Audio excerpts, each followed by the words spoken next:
Градоначалникот Ратко Димитровски на познат бизнисмен му дозволил да гради дивоградба среде Кочани, обвинија тамошните социјалдемократи. Станува збор за дворната површина пред општинската зграда заведена под КП 11790 за КО Кочани.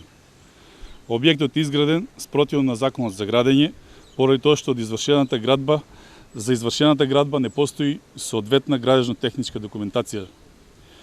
Од општината не ни може да биде издадено одобрение или решение за градење, затоа што според ДУП на Кочани, на површината на која што се наоѓа поголемиот дел од објектот, не е предвидена градба. Дополнително на оваа локација се граделе пристапна патека и скали, иако таму, според постојниот ДУП, требало да има зелена површина, рекоа од СДСМ Кочани.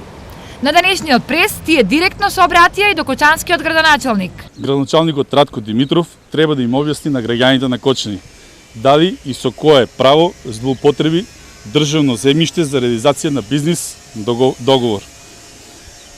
По кој закон се доделени државните земјишта на бизнисменот, познат соработник на ВМРО ДПМН, и по кои основи градоначалникот издава решение за поставување на настрешница, а дозволува пред неговите очи на лице место да се гради објект. За возврат на продадените интереси на граѓаните на општина Кочани, дали и што добиде Ратко Димитров и неговите од партијата. Во пресот на СДСМ од општината препознаа противење на доведување познат трговски бренд во Кочани, уредување на напуштен објект, инфраструктурно средување и 18 нови вработувања.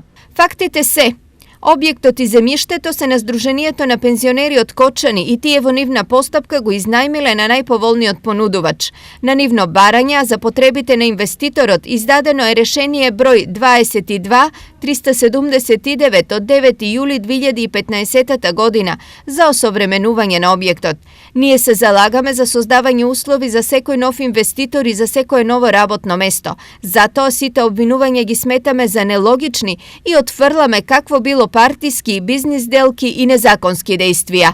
Стои во писмената реакција од градоначалникот на Кочани Ратко Димитровски.